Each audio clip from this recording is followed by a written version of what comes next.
Assalamualaikum warahmatullahi wabarakatuh. Perkenalkan, nama saya Salsabila Lutfia Amanda. Pada video kali ini, kami dari kelompok 1 BK Indralaya akan menjelaskan materi mengenai layanan responsif untuk anak usia dini. Sebelumnya, saya selaku moderator akan memperkenalkan anggota kelompok kami. Yang pertama yaitu ada Damar Tutur Wijaksono yang akan menjelaskan definisi dari layanan responsif. Dan yang kedua ada Anggi Nabila yang akan menjelaskan tugas perkembangan anak untuk anak usia dini.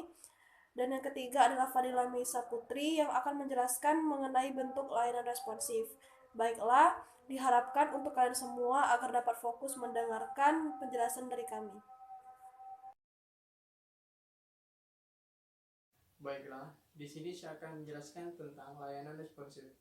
Layanan responsif adalah suatu layanan yang diberikan kepada konseling yang memiliki masalah dan memerlukan pertolongan segera supaya konseling tidak mengalami masalah terhadap tugas-tugas perkembangannya dan konseling bisa hidup atau berkembang secara optimal.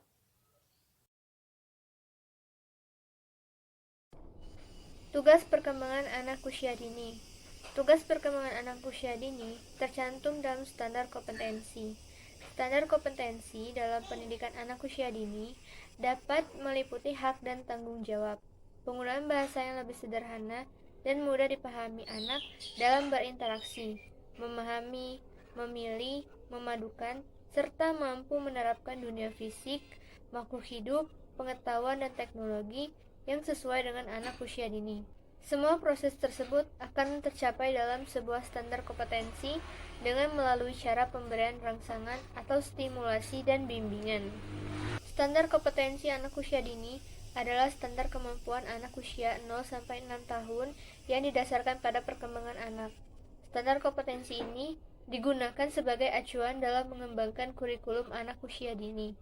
Standar kompetensi anak usia dini terdiri atas pengembangan aspek-aspek sebagai berikut, yaitu 1. Moral dan nilai keagamaan, 2. Sosial, emosional, dan kemandirian, 3. Bahasa, 4. Kognitif, 5. Fisik atau motorik, dan yang terakhir yaitu seni.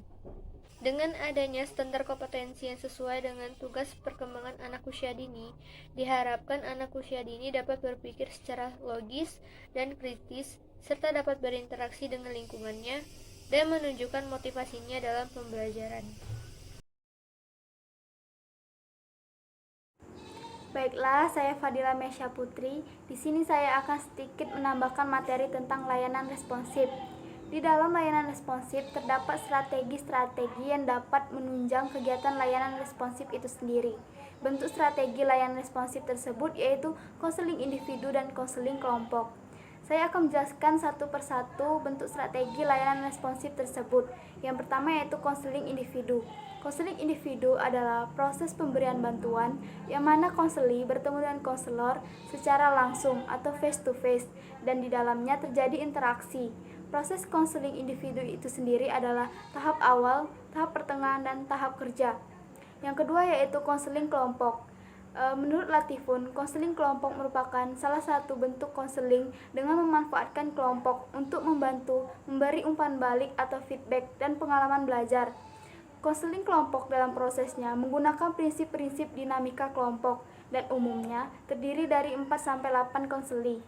Selain konseling kelompok dan konseling individu, ada bentuk strategi layanan responsif lainnya yaitu layanan kolaborasi dengan orang tua siswa, layanan kolaborasi dengan wali kelas, dan layanan kunjungan rumah. Baiklah, hanya ini yang dapat kami sampaikan. Semoga materi yang dijelaskan dapat memberikan manfaat untuk kita semua. Sampai jumpa di video selanjutnya. Terima kasih. Wassalamualaikum warahmatullahi wabarakatuh.